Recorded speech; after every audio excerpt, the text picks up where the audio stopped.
Hello, ladies and gentlemen. This is kind of what I was talking about while I was so adamant on getting a victory over the Saints. Now we're sitting here Tuesday, sitting in the aftermath of that game, and there's the kick.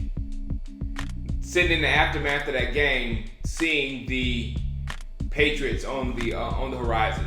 The good thing about the Patriots, the only good thing is the Patriots are probably going to sweep the NFC East. So if we're going to take an L, they're probably going to give an L to the Giants, definitely going to give an L to the Redskins, going to give an L to the Eagles. So no one is going to get a game up on us because of this. It's just, and I just don't want it to hurt our morale. I don't want us to get beat that bad, and I want us to come out and play a good game. Can we win? Yes. I told everybody on the stream, I'm holding on to the if on any given Sunday, anything can happen. I'm holding on to that. But the Patriots they're coming off a bye. They're well coached. You know the story. We'll get into that video on Thursday. Right now, I want to talk about the team and what they're doing. The frustrating thing, I said I wasn't going to get frustrated, especially during watching that game. I said I'm not going to get frustrated watching the game. And I feel a lot of frustration. And I feel frustration because would we be 4-0 with Dez and Romo? Probably. Should we be 4-0 without Dez and Romo?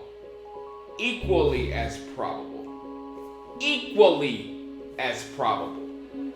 We should have won both games.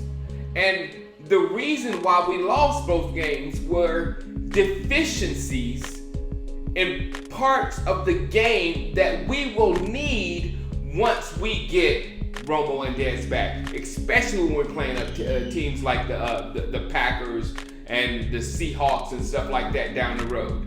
We're not just going to instantly turn into the greatest defensive team and all that kind of stuff when Romo and Dez comes back.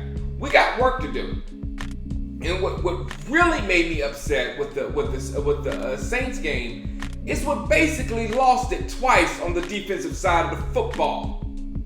We lost the football game twice. We let them drive after doing a brilliant job on offense, Terrence Williams and Brandon Whedon and everybody involved. After doing a brilliant job on offense on that 90-yard drive, getting the ball into the end zone, scoring to tie the game up, the defense allows a weak-armed Drew Brees, who obviously wasn't doing anything but the dinking and dunking. We allowed him to drive the ball effortlessly down the field and set up a chip shot field goal for the win. And they bonked it. Like a lot of people, I'm glad we got a kicker. But they bonked it. Gave us another chance. But you and I, we were the same. I know when it went to Drew Brees, I was like, oh my gosh, I hope we hold them to a field goal. I knew they were going to score.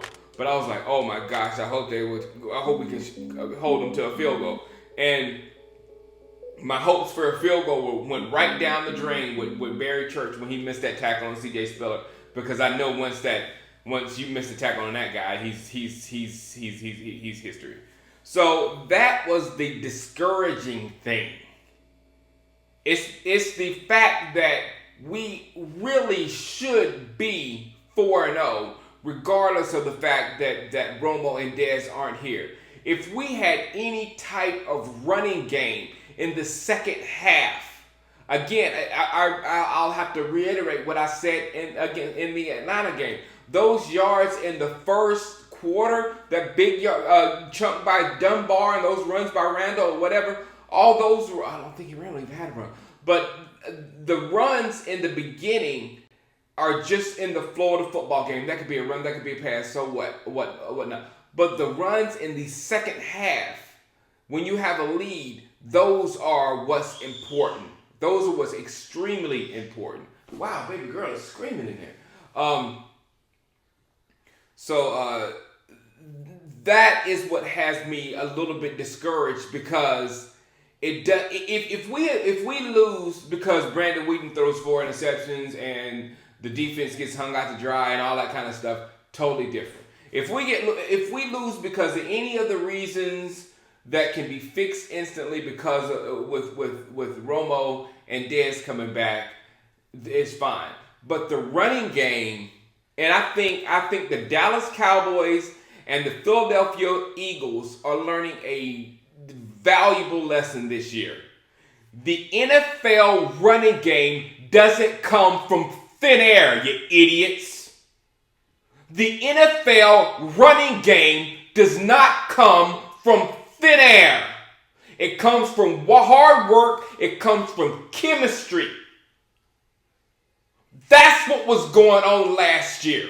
It wasn't about DeMarco Murray. It wasn't about, oh my God, we got the greatest line in the history of the universe. It wasn't about any of those things. All of that is media BS. It's about the work they put in together to form chemistry to get a job done. That's how the running game works in the NFL. We on the Cowboys side think, oh, we can put anybody behind this line. Look how much Chris Collinsworth is talking about them. Oh, look at their scores on Pro Football Focus. Oh my God, we have the greatest line in the world. We can put Cluckety Clown behind that line and watch what happens. Not going to happen. Because the NFL running game does not come out of thin air. It comes from hard work and chemistry. So right now, we have to work on this running game. And we need to establish, don't give me the 8 men in the box. You know there were 8 men in the box, and I don't know how many men in the box last year when we up on people. You best believe that Seattle had everybody in the box when we was blasted through them with our running back last year. So don't give me all of that. If you are a run-first football team, you got to deal with them coming down. Because what? Because you want them to come down. The NFL running game does not come from thin air. Period. So now we have to work on this and get our running game back on track. Get our running game back on track for Romo and Dez when they return. Because once the running game comes back in on track, that will lend a huge hand to the defense, which I was trying to tell you last year how many less snaps the defense took last year. If you establish your running game, you control the time of possession, and then you can get the ball, get the defense off the field. Our next thing is to get the defense off the field so they can stay rested. So they're not gassed in the fourth quarter. So they're not gassed in overtime where somebody can throw a little dump pass and take off and run a touchdown. We need to have the running game, period. All right, I'll do a pregame versus the New England's. I'm trying my baby girl got some rose-colored glasses. I'm trying, I still see the same thing. I'm still seeing Brady and Gronk going full. So I'm going to work on it. I'm going to find some kind of silver lining that we can do versus the Patriots so we can win that football game. All right.